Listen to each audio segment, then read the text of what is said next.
I never heard that. It may be true. I don't know. But if the man's dead, let's let him rest in peace.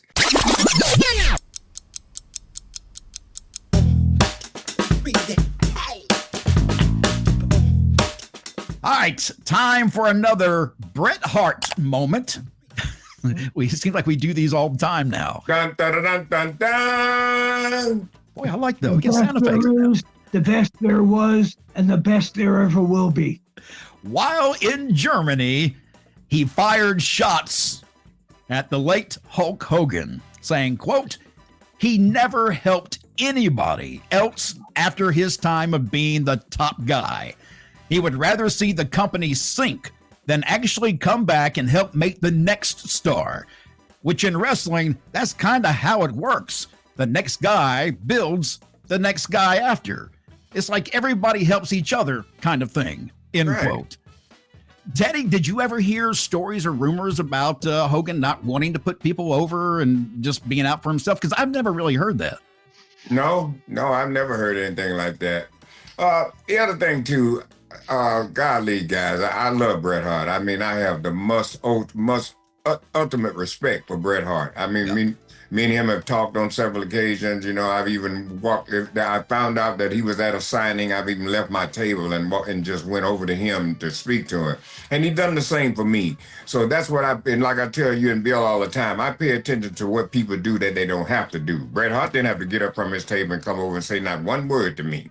So what I'm saying, so I pay attention to that. But like I said, I never heard that. It may be true. I don't know. But if the man's dead, let's let him rest in peace. Yeah, we talked about that last week. You know, we were saying leave him alone, and I don't know when he made these comments. May have been made prior to Hogan's death, but even still, it was pretty recent. It was, you know, come on, you gotta have like a little. But Bret may know something, most devastating than you and I may know. You know what I mean? True. Yeah, we only know what we know. And it might be eating him, you know what I mean, to talk about it. But see, Bret Hart is a guy that can speak about things and there's no retribution. But think of this now. Bret Hart is that excellence of execution, right? Hulk Hogan is the excellence of showmanship. So that for Bret to butt heads with Hogan's showmanship reputation, Hogan protected himself. Of course he protected himself. Yeah. Definitely. And Bret, knew it if this was true. And he's bitter about it because he was from a different school of pro wrestling than Hulk Hogan was, if you understand what I mean. Hulk was all about the show. Bret was all about learning how to work. Right, exactly. So he may be bitter about the way that Hogan became such a huge phenomenon in the business by just looking out for himself. And there are a lot of people that did that. There were a lot of main event people that were accused of doing that too.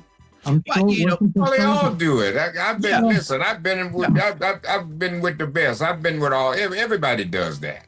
Yeah, that's not unusual in the back. You got to look out for yourself. You have to protect yourself because basically you are self-employed. So you got to look out for yourself, and you can't let other people do things that is going to hurt your professional stand in the business. So you got to be careful. And when it comes to him not putting people over, I go back to the time when Nitro, when he picked Bill Goldberg, basically a nobody. He put Bill Goldberg over because he knew it was right for business.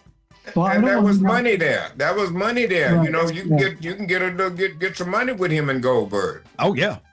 Yeah, but I don't want to knock what Bret's saying. That's his feeling. But all the way since back in the 70s, when I said that I think Mil Mascaras was incredible. He made it look like a ballet. He made it, and so many guys would say, "Oh, the guy wouldn't put anybody over. The guy wouldn't this." He was protecting his reputation, and that's what Hogan did too. Hogan not trying to help the company. I don't buy that part because with Hogan being who he was, he made money for himself and everybody else in the company. So you can't say he wasn't a company man. See, it's how you get beat. Okay, it's a way to do a job. Okay, Right. Yeah. Chris Jericho is one of the best that I know. He's the only guy I know that you can beat him right in the middle, 1, 2, 3, and he'll get right back up and get his heat back like it never happened. Yep. So you've got to know when to lose and know how to lose. Well, In a And like I recent- said, and I want to mention this, a lot of people, like title matches, it's not how you win that title. That's fine. It's how you're going to lose it. That's when it comes down to the wire. interesting.